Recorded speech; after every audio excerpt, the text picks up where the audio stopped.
দেশের মানুষদেরকে মেরে মেরে কাটা তারের সাথে ঝুলাই রাখে, কথা কয় না। অথচ আমরা এই কথা বলতে সাহস পাই না। বেটা ভারত, তোর বিএসএফ কেন আমার দেশের বিজিবি সৈন্য মারে? কেন আমার দেশের মুসলমানদেরকে, আমার দেশের জনগণকে কেন হত্যা করে কাটা তারের সাথে লাশ ঝুলাই রাখে? জবাব দে ভারত। এই কথা জিজ্ঞেস করার দুঃসাহস আজকে মুসলমানদের সিনার ভিতরে নাই, ঠিক কিনা বলুন? তার কারণ মুসলমান এখন বৃত্তের জাতে পরিণত হয়েছে, বিড়ালের জাতে পরিণত হয়েছে। আমরা বিড়ালের জাত নয়, আমরা বীরের জাত। মুসলমান বিড়ালের জাত নয়, মুসলমান সিংহের জাত। আমরা বিড়ালের মতো 500 বছর বেঁচে থাকতে চাই না, সিংহের মতো একদিন বাঁচতে চাই। কারা কারা যে দুহা তোলা লাগে দেখা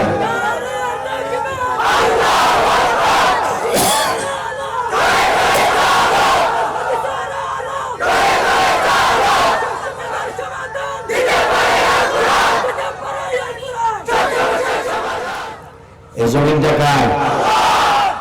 না শেখ মুজিবুর রহমানের, শেখ হাসিনার, খালেদা জিয়ার, এরশাদের?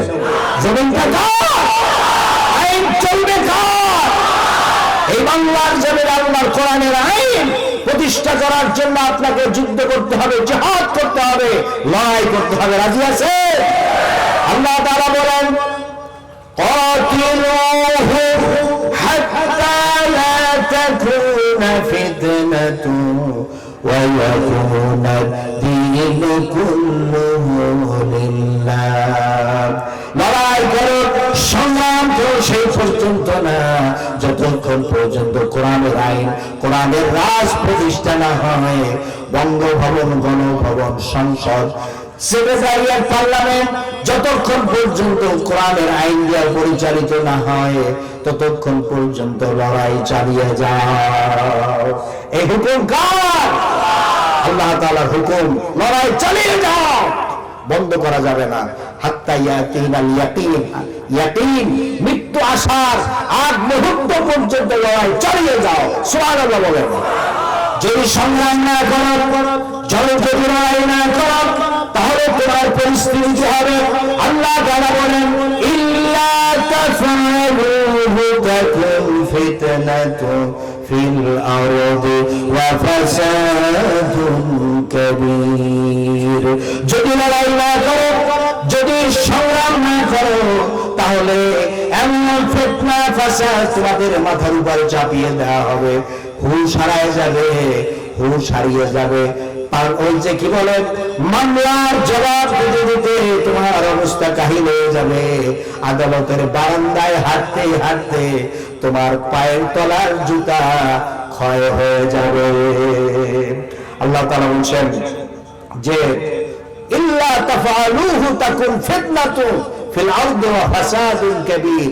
যদি তুমি লড়াই না করো, সংগ্রাম যদি না করো, তাহলে এমন ফিতনা, ফাসাদ, এমন সন্ত্রাস, রাষ্ট্রীয় সন্ত্রাস তোমার উপর চাপিয়ে দেওয়া হবে যে হুঁশ হারিয়ে ফেলবে, তোমার ঘুম হারাম হয়ে যাবে। আজকে তাই হয়েছে, ঠিক কিনা বলেন? তাই হয়েছে কিনা? আমাদের কিন্তু এখন থেকে 1.5 যুগ আগে কোরআনের পাখি, কোরআনের কোকিল আল্লামা সাঈদী, তিনি চট্টগ্রামের প্যারেড ময়দানে তিনি হুঙ্কার মেরে বলেছিলেন, চিৎকার মেরে বলেছিলেন, হ্যাঁ আমার জাতি, আজকে আমার কিছু কথা বলতেই হবে।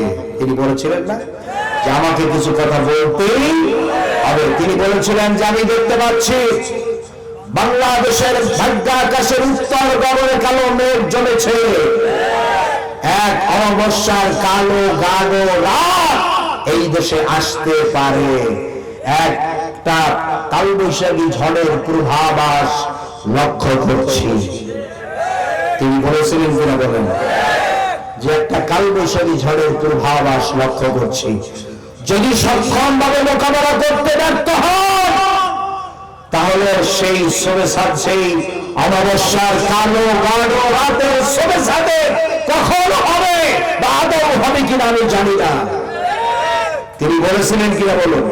তিনি বলেছেন যে কখন যেই রাতের সাথে হবে আমি জানি না। আজকে তো তাই প্রমাণিত হলো, আমরা সক্ষমভাবে মোকাবেলা করতে ব্যর্থ হয়েছি বলে আজকে সেই অমাবস্যার রাতের কালো কালো রাত আমাদের মাথার থেকে সরে যাচ্ছে না। মাঝে মধ্যে দেখা যায় যে পূর্ব আকাশে নতুন সূর্য উদিত হওয়ার সম্ভাবনা দেখা যায়, কিন্তু আবার অন্ধকারে ঢেকে যায়। ঠিক না ঠিক? এই জাতি যদি ঘুমিয়ে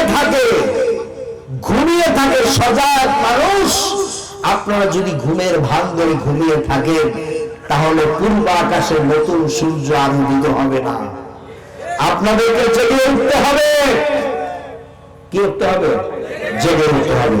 প্রগাঢ় ঘুমের ঘরে মানুষ যদি মরে না যায় তবে একবার সে নিশ্চয়ই জানবে, একবার সময় তার ঘুম ভাঙবেই, সে চোখ মেলে একবার দেখবে।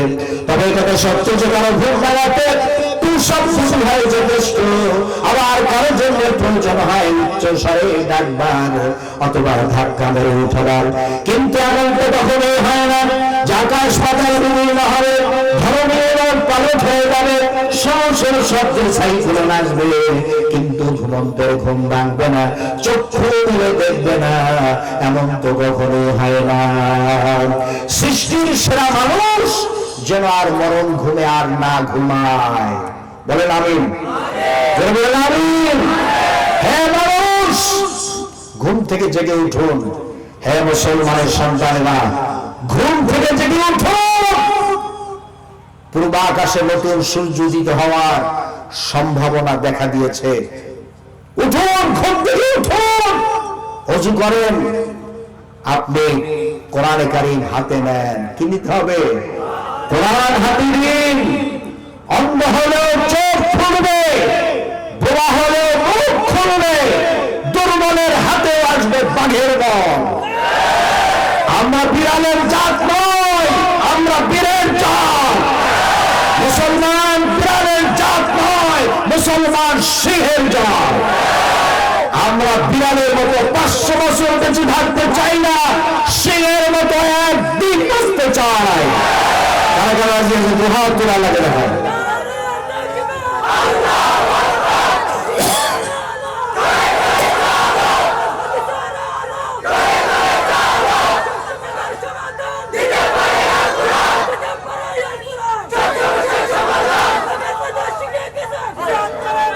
বলেন আলহামদুলিল্লাহ। আরো জোরে বলেন আলহামদুলিল্লাহ। আমার প্রিয় ভাইরা, আল্লামা ইকবাল রাহমাতুল্লাহ আলাইহি বলেছেন, शेर की सर पे बिल्ली खेल रही कैसा बदनसीब, मुसलमान का ये शहादत की तमन्ना भूल गए, तस्बीह के दलों में जन्नत रही। আল্লামা ইকবাল বলেন, মুসলমান হলো সিংহের জাত, কিন্তু বর্তমানে মুসলমান বিড়ালের জাতে পরিণত হয়েছে। মুসলমানদের মাথার উপরে উঠে ভারত নামক বিড়াল, ভারত নামক আমেরিকা, আর মুসলমানদের মাথার উপরে উঠে বিড়াল মার্কা ভারত, বিড়াল মার্কা আমেরিকা, বিড়াল মার্কা সেই ইসরায়েল, বিড়াল মার্কা ব্রিটেন, বিড়াল মার্কা জার্মান। আজকের মুসলমানদের উপরে মাথার উপরে উঠে মুসলমানদেরকে মারতেছে। মারতেছে কিনা ঠিক কিনা? আজকের ফিলিস্তিনের মুসলমানদেরকে মেরে মেরে শেষ করে ফেলে দিতেছে। ঠিক না বেটি? ও মুসলমান, আল্লামা ইকবাল রাহমাতুল্লাহ আলাইহি বলেছেন, আগেকার দিনের মুসলমানেরা তারা এক হাতে ছিল আল্লাহর কোরআন, আর এক হাতে ছিল তরবারি। আর বর্তমানে মুসলমানদের হাতের ভিতরে এসেছে তসবিহ। কি আসছে? তসবিহ আসছে। তসবিহ দানার মধ্যে জান্নাত তালাশ করে। এর জন্য মুসলমানদের কপাল পড়ছে। ঠিক না ঠিক? আল্লাহ নবী বলেছেন, আল জান্নাতু তাহতা জিলালিস সুয়ুফ, জান্নাত হলো তরবারির ছায়া পড়ে। জান্নাত কোথায়? তসবিহ দানার মধ্যে জান্নাত নাই। আল্লাহর নবী বলেছেন, জান্নাত হলো জান্নাতু তাহতা জিলালিস সুয়ুফ, জান্নাত হলো তরবারির ছায়া তলে। সুতরাং এই জান্নাত যদি পেতে হয় আপনি তসবিহ করলে জান্নাত পাবেন না, আপনাকে নিতে হবে এক হাতে কোরআন আর এক হাতে নিতে হবে তরবারি, ঠিক কিনা বলেন? তাহলে এই পৃথিবীর জালেমের গোষ্ঠীটা সোজা হয়ে যাবে। এছাড়া যদি আপনার হাতে আসে কোরআনের পরিবর্তে তাম্বুরা, বেহালা, শাড়িগুলা, নারীদার, সারেগামা, পদানিসা, জিন্দেগি তো আপনি মায়ের খাইয়েই যাওয়া লাগবে কিয়ামত পর্যন্ত। জিন্দেগি তো আপনি নিঃশ্বাস ফেলানোর মতো সেরকম স্বস্তি বোধ করতে পারবেন না, ঠিক কিনা? মুসলমান, আজকের এই বাংলাদেশে আমরা এমন একটা দেশ কর্তৃক পরিবেষ্টিত অবস্থায় আছি যারা আমাদেরকে একটা মুহূর্ত আমরা চোখে দেখতে পারেন আমাদেরকে, ঠিক কিনা বলেন? যারা আমাদের দেশের মানুষদেরকে মেরে মেরে কাটা তারের সাথে ঝুলাই রাখে, কথা কয় না। অথচ আমরা এই কথা বলতে সাহস পাই না। বেটা, এই ভারত, তোর বিএসএফ কেন আমার দেশের বিজিবি সৈন্য মারে? কেন আমার দেশের মুসলমানদেরকে, আমার দেশের জনগণকে কেন হত্যা করে কাটা তারের সাথে লাশ ঝুলাই রাখে? জবাব দে ভারত। এই কথা জিজ্ঞেস করার দুঃসাহস আজকে মুসলমানদের সিনার ভিতরে নাই, ঠিক কিনা বলুন? তার কারণ মুসলমান এখন বৃত্তের জাতে পরিণত হয়েছে, বিড়ালের জাতে পরিণত হয়েছে। আপনাকে যদি সত্যিকার অর্থে সাহস সৃষ্টি করতে হয় তাহলে আল্লাহর কোরআনের কাছে আসতে হবে। কার কাছে আসতে হবে?